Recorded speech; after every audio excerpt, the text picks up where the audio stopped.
तीन पावन श्रृंखला में 14 नवंबर की कड़ी में आइए स्मरण करते हैं वनस्पति शास्त्री बीरबल साहनी।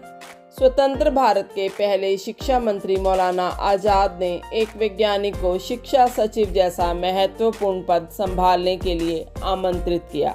सुख सुविधाओं और सत्ता के लाभ वाले ऐसे पद पर आने के लिए प्राय सब उत्सुक रहते हैं, पर उन्होंने विनम्रता पूर्वक इसके लिए मना कर दिया। उनका कहना था कि उनके जीवन का लक्ष्य नवीन शोध को प्रोत्साहित करना है। वे थे प्रसिद्ध वैज्ञानिक श्री बीरबल साहनी, जिनका जन्म 14 नवंबर 1891 को भेरा जिला शाहपुर में हुआ था। बीरबल के पिता श्री रुचिराम साहनी भी देशभक्त, शिक्षा शास्त्री और समाज सेवी थे। उन्होंने अपने बच्चों को उच्च शिक्षा दिलाई।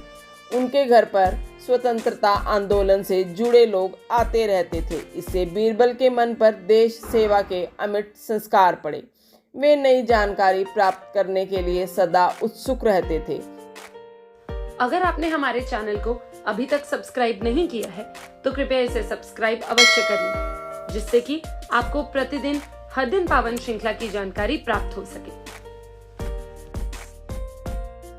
1911 में वे अपने पिताजी के साथ दुर्गम जोजिला घाटी की यात्रा पर गए। वहां उन्होंने अत्यधिक खतरनाक मचोई हिमनद को पार किया और अनेक गहरी घाटियों में उतरकर हजारों साल पुरानी काई और बर्फ के नमूने एकत्र किए। शिक्षा का माध्यम अंग्रेजी होने के बाद भी वे संस्कृत, जर्मन, फ्रेंच और पार्शियन भाषा के अच्छे जानकार थे। बीएससी की परीक्षा में वनस्पति शास्त्र का प्रश्न पत्र बहुत सरल था। वे उसे छोड़कर चले आए। उन्होंने कहा कि ऐसे प्रश्नों से योग्यता नहीं जांची जा सकती।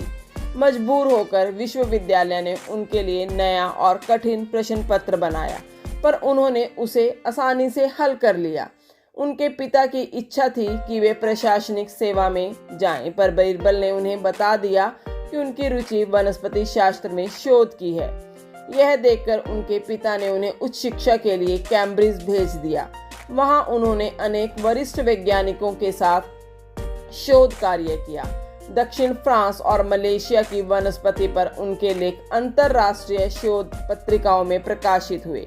1919 में लंदन विश्वविद्यालय ने उन्हें प्राचीन वनस्पति जीवाश्म पर कार्य के लिए डीएससी की उपाधि दी।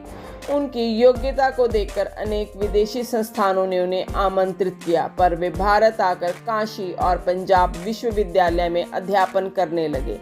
1920 में उनका विवाह सावित्री देवी से हुआ। 1921 में लखनऊ विश्वविद्यालय की स्थापना हुई और उन्हें वनस्पति शास्त्र में विभागाध्यक्ष बनाया गया। 1929 में कैम्ब्रिज विश्वविद्यालय ने उन्हें डॉक्टर ऑफ साइंस की उपाधि से सम्मानित किया। वे चाहते थे कि वनस्पति विज्ञान के छात्र भूगर्भ शास्त्र का भी अध्ययन करें। 1943 में जब लखनऊ में इस विभाग की स्थापना हुई तो उन्हें इसका भी अध्यक्ष बनाया गया। उनका एकमात्र प्रेम अनुसंधान से था। उन्होंने अपने पिताजी की स्मृति में पुरस्कार की स्थापना भी की। उनका सपना था कि वनस्पति अवशेषों पर शोध के लिए एक विशिष्ट संस्थान हो। 3 अप्रैल 1949 को लखनऊ में इस संस्थान की नींव रखी गई। उसके लिए उन्हें अथक परिश्रम किया, पर इससे उनका स्वास्थ्य बिगड़ गया। एक सप्ताह बाद 10 अप्रैल 1949 को दिल के भीषण दौरे से उनका देहांत हो गया। 1952 में प्रधानमंत्री नेहरू जी ने इस संस्थान का उद्घाटन करते हुए उनका नाम बीरबल साइंस इंस्टीट्यूट ऑफ पॉलियोबॉटनी रखा गया।